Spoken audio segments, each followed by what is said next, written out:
Welcome everyone to chesslecture.com. This is International Master William Pascal. It's my pleasure to bring you the second installment in a series I've created called A Secret Opening Weapon for Black Against 1d4.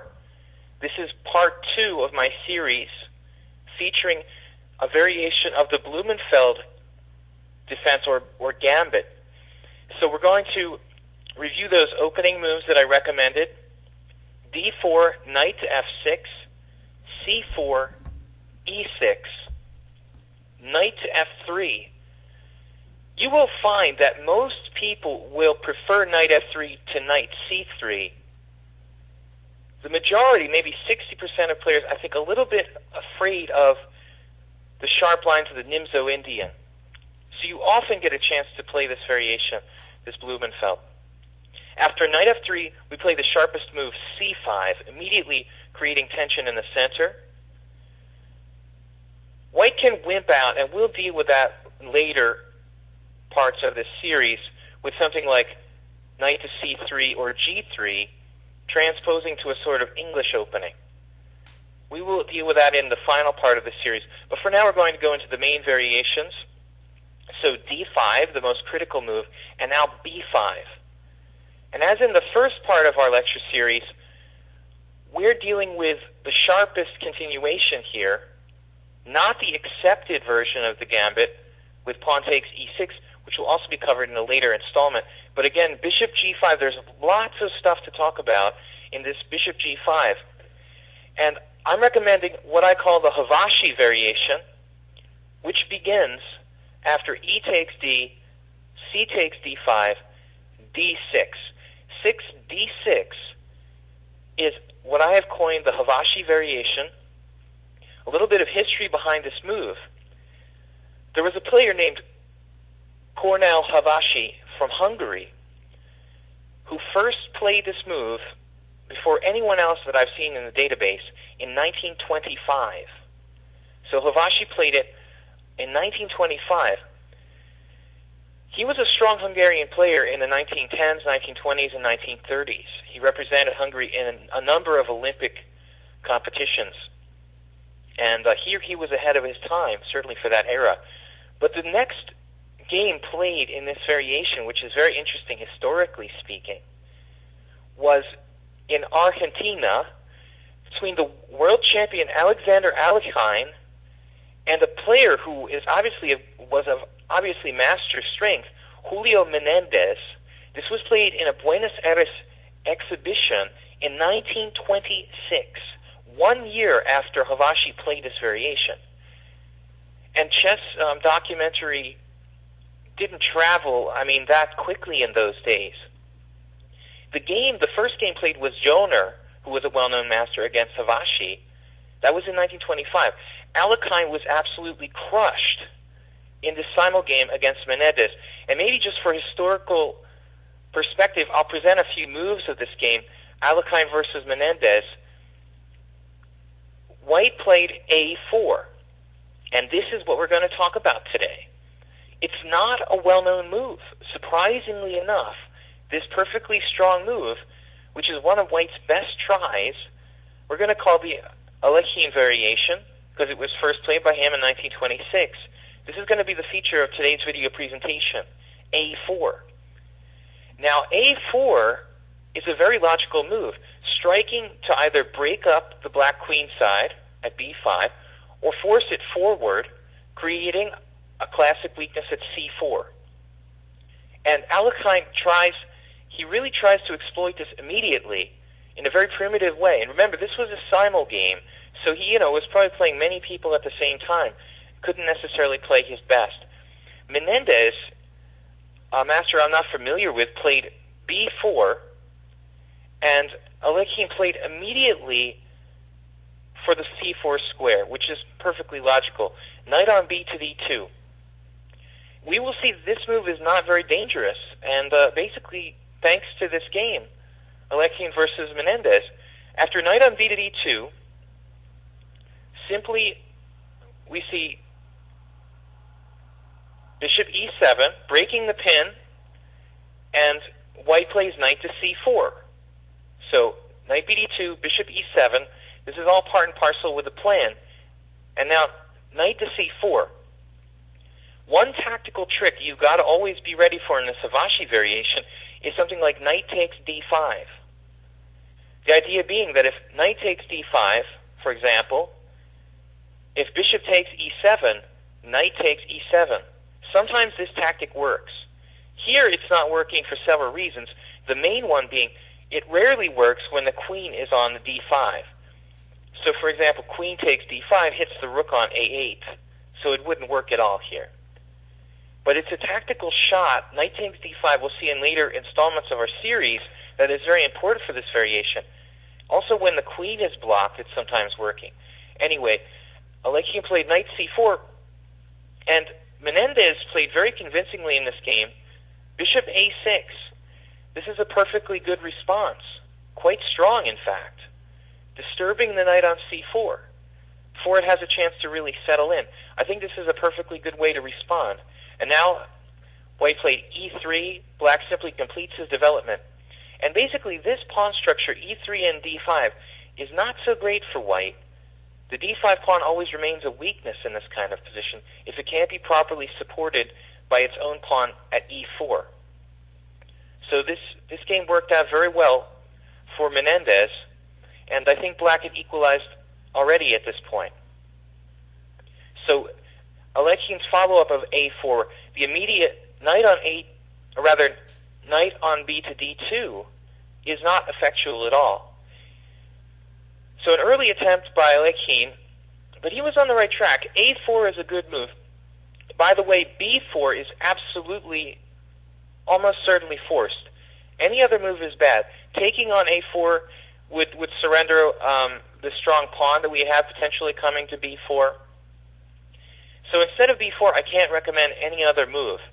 I did look at h6, but I think the problem with h6 is simply bishop takes f6, queen takes f6, a takes b5, and now queen takes b2.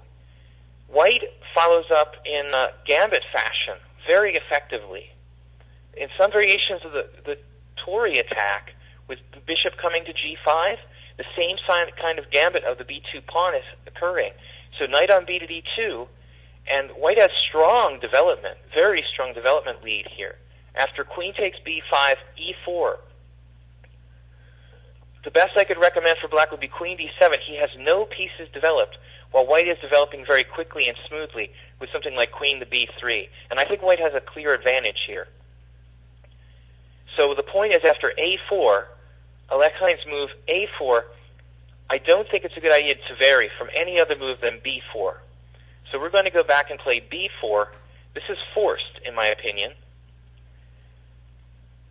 b4, and white gets the c4 square. But it's not that easy for white, actually. Now, our main game is a game that was played relatively recently, in fact. Our main game is Avrukh versus Volokitin, played in the 2005 Greek Team Championships. And Boris Avrukh is 26'52". He represented Israel in the recent Olympiad. Andrei Volokitin is one of the top Ukrainian stars. He represented the Ukraine. At this time, he was already rated 26'71". So this is a high-level game. So Volokitin, by the way, if you're really interested in a Savashi variation with d6, Volokitin is one of the best players playing this opening on a regular basis, and you should check out all of his games. So Avrukh Volokitin went b4, e4 for white, and I think e4 should be considered the main response. I don't think knight on b to d2 is dangerous. e4 is much sharper. This introduces the idea of bishop b5 check. So black has to really get out of the center as fast as possible. Bishop e7, this is the correct move. And now bishop to b5 check. I think this is the only dangerous move. Anything else would be just sort of silly and passive. At this point, we have a couple of different options, obviously, but I've analyzed them, and it's like very similar to the Benoni. Knight on f to d7 would hamper black's development. He would become too cramped. it's very similar to the Taimanov variation of the Benoni with bishop to b5 check. Knight on b to d7 leaves the bishop at c8 kind of without any job. Knight on b to d7 would also surrender c6 to the bishop on b5. And that's a really sore point in this variation in some lines.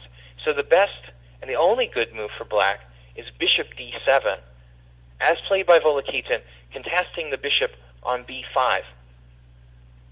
A little bit of history on this position. This position was first reached in the game Lubin Popov versus Mititelu, who I believe was a Romanian player, and this was played in the Budapest zonal tournament in 1960. So Popov, strong player, first invented this idea to play e4 and bishop b5 check. Now bishop d7, there have only been a handful of games, and the most recent one, of course, Avrukh Volokitin. Now, this is an important branching point. Here, Avrukh played castles, but Popov's move is very interesting. Queen to d3. Queen d3 has a number of virtues. It supports the bishop on b5. It defends the pawn on e4. It keeps the d5 pawn protected by the queen, which eliminates these knight takes d5 tricks. And it prepares to play knight on b to d2 behind the queen actively placed on d3. It's an excellent move that deserves to be played more often. And I think it's actually stronger, potentially stronger than Avrukh's move, the natural castle. After Popov's move, queen d3, I think black has to be very active here. So what I recommend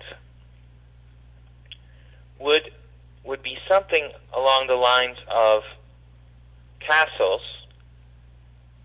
I think castles is essential. Castles for black. And now white has to take care because black is starting another tactic. Knight takes e4. Now that his king is off the e-file, black has another tricky tactic. That's what's great about this Avashi variation. All the tricky tactics with knight takes e4 and knight takes d5. Lots of traps for your opponent to fall into. I could see even a strong grandmaster overlooking this kind of shot. For example, here, castles would be a mistake for white because of the shot knight takes e4. And now the tension existing between the bishops creates a position where black simply wins a pawn. After knight takes e4, bishop takes e7, queen takes e7, black is protected, and if rook e1, the good old f5 saves the day. Everything is in order and black is up a pawn. I mean, sometimes you might have to give the pawn back, but a worst case scenario, give it back with an active position. So going back, after castles for black in this Popov queen d3 variation, white should play knight on b to d2. The accurate follow-up supporting e4. Everything is supported now. There's no tricky tactics for black. It's time for a positional maneuver. And this is a key idea. Knight to g4. One thing you've really got to watch out for, with the pawn on d6, be careful not to allow white a favorable break with e5. So knight g4 helps to fight for control of e5. And the other idea, which is so important in this variation, is breaking with f5. The f5 break for black, to attack along the f-file and to crack the white pawn structure at e4, is a very effective means of counterplay for black. And that's why it's often good to leave the rook on f8, rather than to automatically play a move like rook e8. Now white should follow the old advice, not to exchange pieces when you have more space. He plays bishop f4. I'm sure this is the best move. Bishop f4. And now I think f5 is really interesting. With extremely complex play, white can play e5. And after d takes e5, knight takes e5, we have a very complex position. So here we have to really take a look and see what's happening tactically. This whole thing hinges on this exact position. So we have to analyze this position very concretely. I think after the exchange on e5, various things could happen, but it's all very tactical. Let's look at the obvious move. Knight takes e5. Knight takes e5. First of all, at any time, black can play bishop takes b5. Bishop takes b5, assumingly a takes back. Just one possible variation from the game Popov versus Mitatellu. That didn't happen, of course. After the exchange on b5, we just simply develop. Knight takes e5, bishop takes e5, knight d7 for one thing. One simple way to play the position. And black is doing great. Actually doing great. We were developing. We have threats potentially along the open file. The white bishop doesn't have any really good squares. If white tries something like f4 here, we can just wrest control of e5 with bishop f6. Black has a very active game. I would say black is definitely better here. So this queen d3 even is nothing clear for white. But as you'll see in the game, Avrukh's variation doesn't seem to promise anything either. Back to the game position. Avrukh played 10 castles. And this is a really interesting position. Here, Volokitin simply castled. Grandmaster Volokitin followed with castles. I think that maybe he made a mistake. Volokitin went on to draw the game in an interesting battle. But here we have a clear improvement. Knight takes e4 with fascinating play. This is a novelty, a new idea in the position. Knight takes e4. Obviously, Volokitin was afraid of a certain continuation here. So, I think this is very, very important. After knight takes e4, white must exchange on e7. We take back with the queen, and presumably, Volokitin was afraid of rook e1. It's the only move that's dangerous for black. Again, this game was from the Team Championship in Greece, 2005. Avrukh versus Volokitin. Grandmaster level battle here in the Havashi variation. After rook e1, I think we can just play f5, and I don't see a problem. There's an amazing continuation that perhaps was too difficult to find over the board. The most fascinating variation is knight on f to d2. Black temporarily sacrifices a piece. Check this out. I analyze this very carefully, and black has an active game. After knight on f to d2, we just castle. Simply castle. And after f3, white is winning a piece. Queen f6. Just queen f6. And wait till you see the counterplay that black can generate here. After queen f6 sacrificing a piece, white takes f takes e4.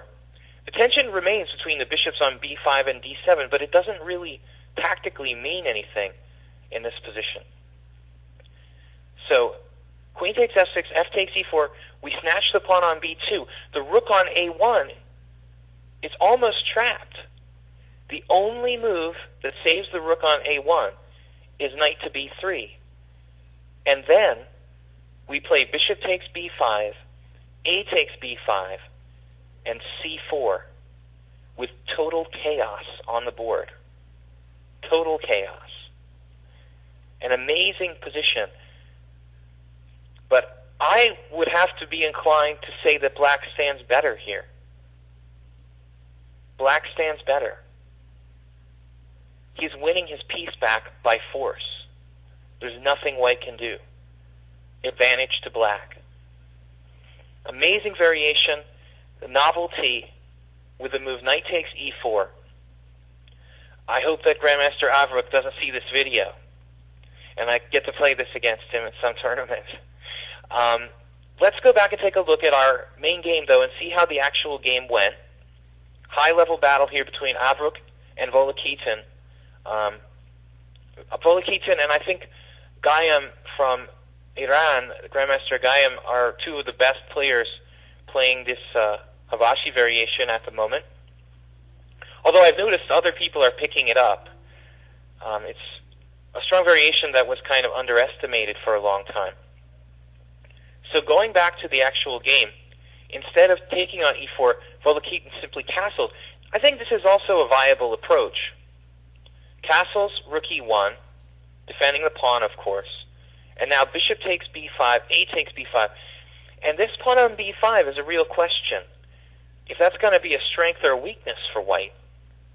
Of course, both are possible. I like Volokitin's kind of no-nonsense approach here.